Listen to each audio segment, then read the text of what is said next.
सत साहेब बंदी छोड़। गरीबदास जी महाराज विरह चेतावनी के अंग में फरमान कर रहे हैं आगे की साखी में। गरीब दृष्टि पड़े सो फना है, धर अंबर कैलाश, कृत्रिम बाजी झूठ है, सुरत समो श्वास।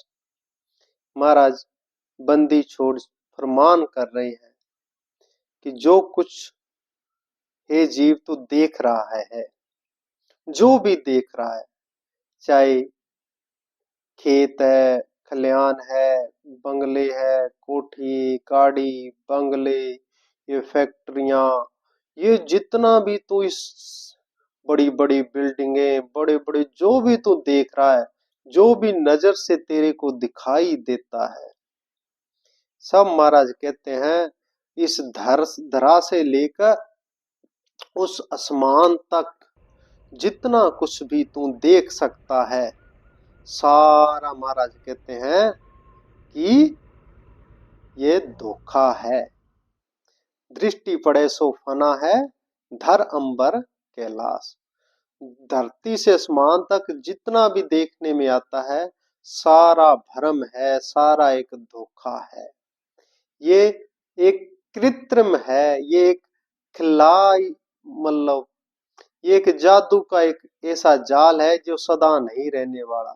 कुछ समय के बाद में ये सारा जो है नष्ट हो जाएगा, ये स्थायी नहीं है।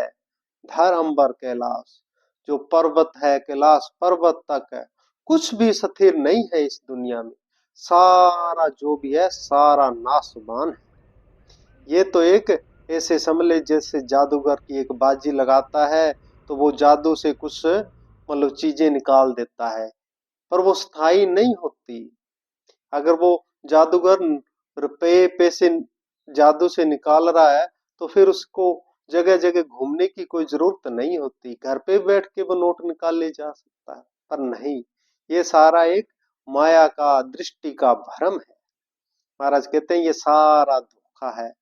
और एक ही सच है, वो है कि सुरत समो श्वास। जो ये तेरे को श्वास आ रहा है ना, इसके संग सतगुरु का नाम लेके सुरती जोड़ ले, तभी तेरा कुछ हो सकता है, नहीं तो कुछ भी नहीं। महाराज गरीबदास जी ने आगे भी बड़ा विस्तार से इस विषय में लिखा है।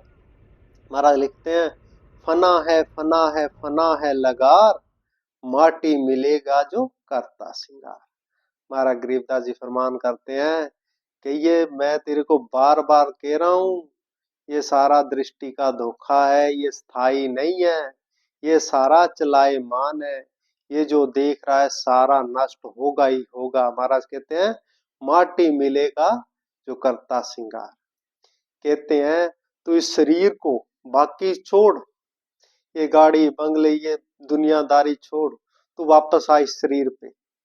इस शरीर को तू हर रोज साफ करता है, धोता है, चमकाता है, सेंट लगाता है, रगड़ रगड़ के चंदन लगाता है। इसके बड़े लोग लगाते, राजा महाराजे। महाराज कहते हैं माटी मिलेगा जो करता सिंगार। इस शरीर का तू इतना हार सिंगार करता है, ये एक दिन क्या होगा, ये माटी में मिलेगा। बाकी संसार तो मिलेगा मिलेगा, तेरा ये जो शरीर है जिसको तेरे को सबसे ज्यादा प्यारा है, वो भी एक दिन माटी में मिलेगा। महाराज आगे लिखते हैं, हस्ती और घोरा और जोरा जहान, फना दिन दुनिया जिमी आसमान। भाई पहले के समय में हाथी घोड़े थे, आजकल गाड़ी बंगले हैं, बस फर्क इतना की है। पारा ने कहा भाई घोड़े है, हाथी है, गाड़ी है, बंगले है, जो फैक्ट्रियां है, जो पैसे का तूने जो प्रॉपर्टियां बनाई है, ये जितने भी फना दीन दुनिया जिमी आसमान, वही बात लिखी है कि धर अंबर कैलाश।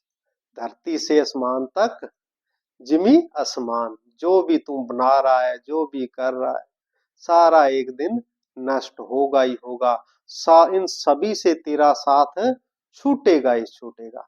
इस शरीर से भी साथ छूटना, और इन जो देख रहा है इन सभी से तेरा साथ छूटेगा ही छूटेगा। महाराज कहते हैं फिर किस किस का साथ छूटेगा वो भी बता रहे हैं। कहते हैं राजा ना रैयत रहेगा ना कोई, रहेगा चिदानंद उपजा ना सोई। कि यहाँ पे ना तो कोई राजा रहने वाला है, जिनके उदय अस्त के बीच में राज थे वो चले गए, और एक भिखारी जिसको एक दो टाइम रोटी भी नसीब नहीं, वो भी उसी मौत मरा, और वो राजा भी उसी मौत मरा। महाराज कहते हैं यहाँ राजा और रैयत कोई नहीं रहने वाला, ना राजा रहेगा ना प्रजा रहेगी, सारे शमशान घाट में लाइन अपनी अपनी बारी का इंतजार में है। महाराज कहते हैं कुछ भी रहने वाला नहीं है, रहेगा चिदानंद उपजा न सोई। एक ही रहेगा, कौन रहेगा? वो मालिक, वो ईश्वर, वो परमेश्वर।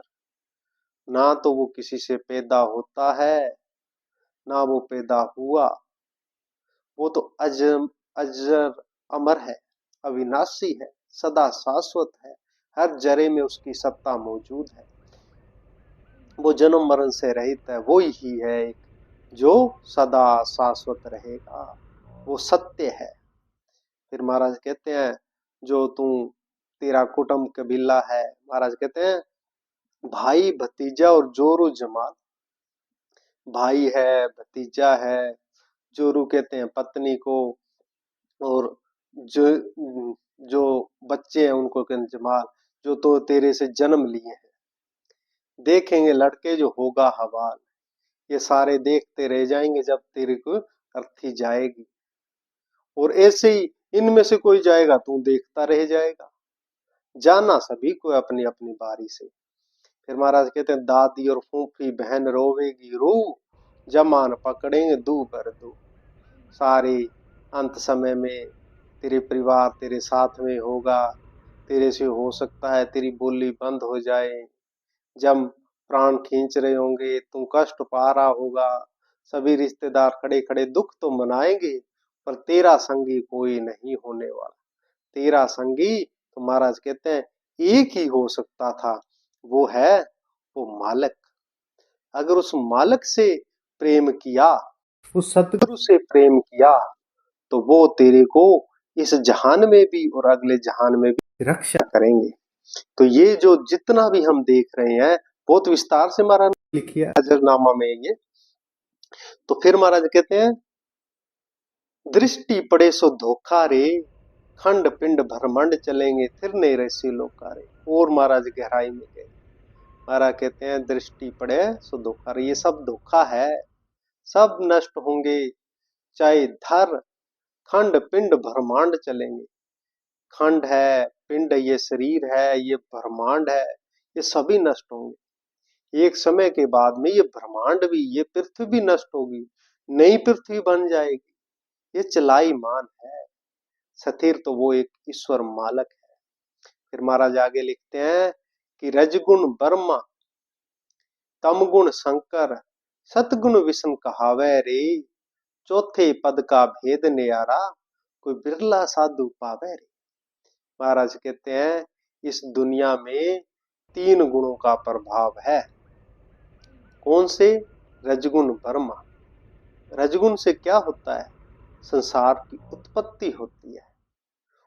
उत्पत्ति का गुण हम सबके अंदर विद्यमान है, इसलिए बच्चे पैदा होते हैं, रजगुण के प्रभाव से बच्चे पैदा होते हैं। कोई नई चीज पैदा होती है वो रजगुण से प्रभाव से होती है। फिर महाराज कहते हैं तमोगुण, और लास्ट में मौत होती है वो तमोगुण होती है। और इन दोनों के जन्म और मरण के बीच में जो होता है एक पालन पोषण, एक संभाल है, वो महाराज कहते हैं वो सतोगुण है। सतगुण विष्णु कहावे। रजगुण प्रधान देवता जो है ब्रह्मा जी है, सतगुण प्रधान विष्णु जी है, और तमोगुण भगवान शंकर है।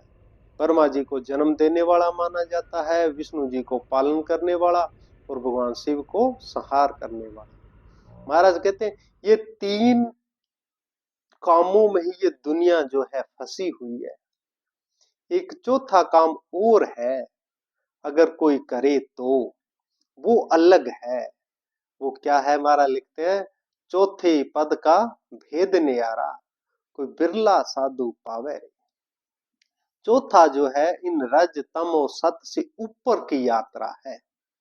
इन तीनों से ऊपर जाने का जो मार्ग है वो सतगुरु से मिलता है, और उस पद में जाके जो उस पदवी को प्राप्त कर लेता, उस ज्ञान को प्राप्त कर लेता, सतगुरु की कृपा जिस पे हो जाती है, वो फिर इन तीनों कामों को करता करता इस संसार में रहता रहता भी उस मुक्त हो जाता है, वो परम अवस्था को पा जाता है, और फिर इस जन्म और मरण से रहित हो जाता है। वो चौथा पद है।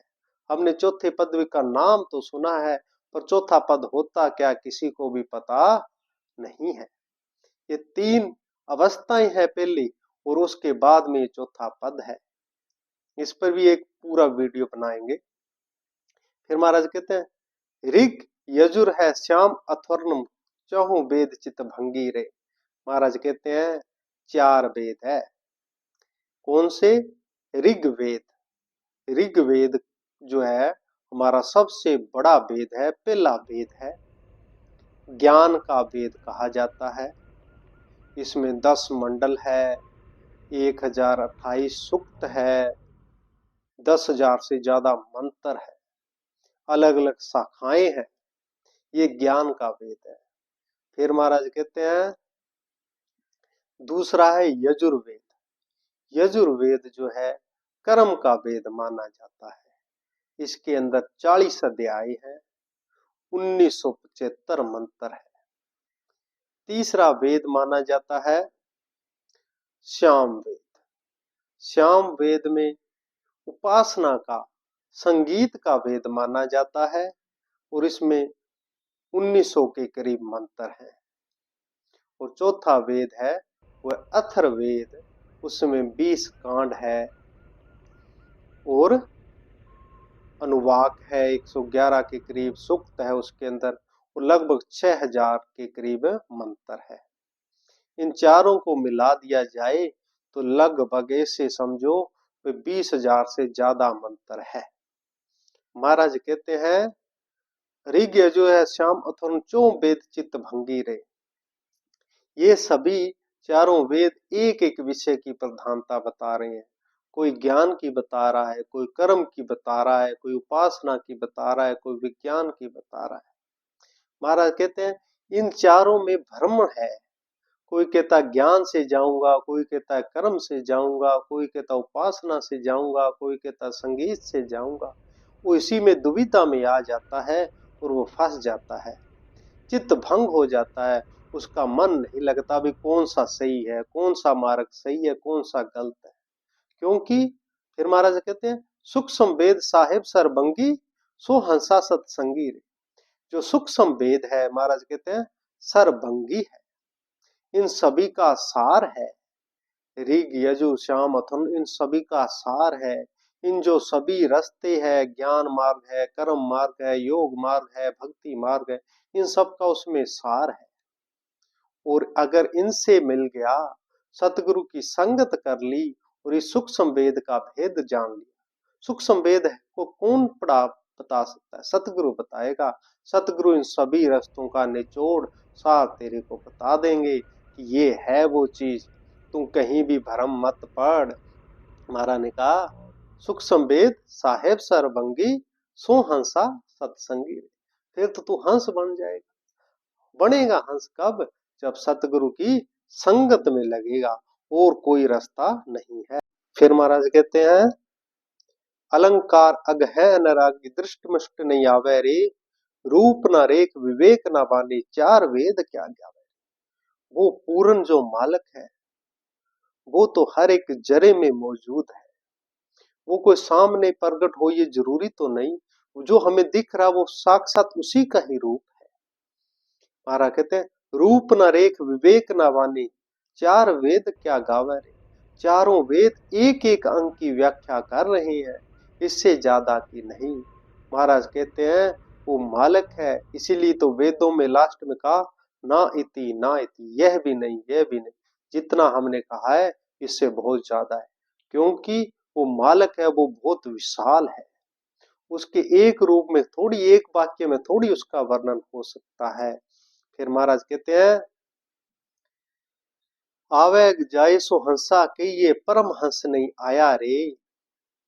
पांच तत्व तीनों गुण तूरा ये तो कहिए माया रे।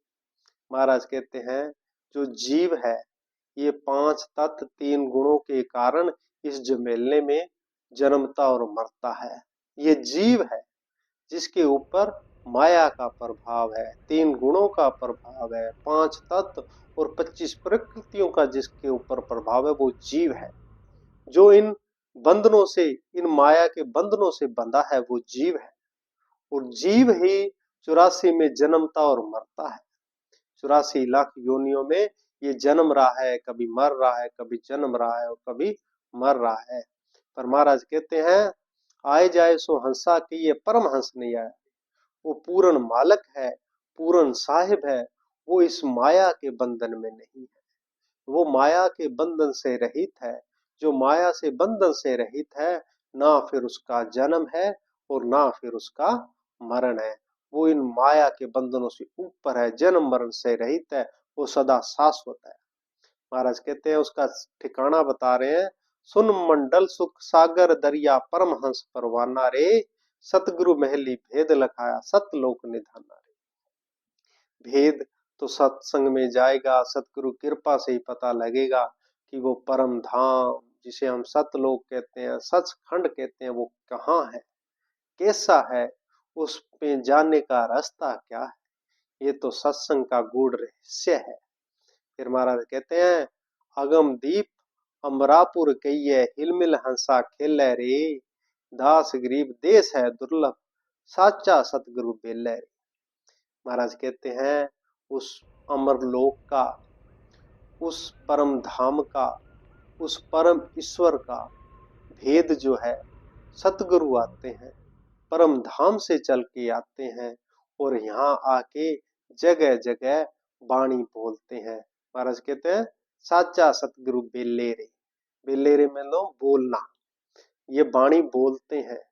और जो जिज्ञासु होता है, जो उनकी वाणी सुनता है, जिसके हृदय में ग्रहण होती है, ये भी पीछे के कोई पुण्य कर्म होते हैं तभी कुछ ना कुछ हमारे हृदय के अंदर बात लगती है, नहीं तो हमारे बात लगने वाली है नहीं।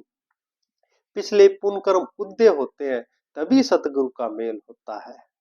जब सतगुरु से मिलन हुआ, सतगुरु ने जो संदेश दिया, जो वाणी बोली, उससे प्रेम हुआ तो हमारा उसके प्रति प्यार होगा और बार बार जाएंगे। सतगुरु हमें भेद बताएंगे उस परम धाम का, उसका भेद, परम धाम का भेद, परम मंत्र, परम जो अवस्था है, जो परम मार्ग है, वो सिर्फ और सिर्फ जिज्ञासु को ही बताया जा सकता है। महाराज ने वाणी बोल के यहाँ पे यही कहा कि जो जिज्ञासु होगा उसको भेद बताएंगे। महाराज कहते हैं अति अधीन होए जो प्राणी ताको निकट बैठाइयो। जो अधीन होगा सतगुरु के उसको ये भेद सारा बताते हैं सतगुरु, उस परम धाम लेके जाते हैं। मूल मेन विषय सतगुरु का एक ही है कि कैसे ना कैसे इस जीव को इस जन्म मरण से, इस जो माया का जो भ्रम है, इससे पार लेके जाना है, तभी ये जीव मुक्त हो सकता है। नहीं तो इसको बारंबार बारंबार 84 की भटकना में भटकना पड़ सकता है। इसलिए सतगुरु कहते हैं दृष्टि पड़े सो फना रे। धर अंबर कैलाश कृतम बाजी झूठ है सुरत समो श्वास।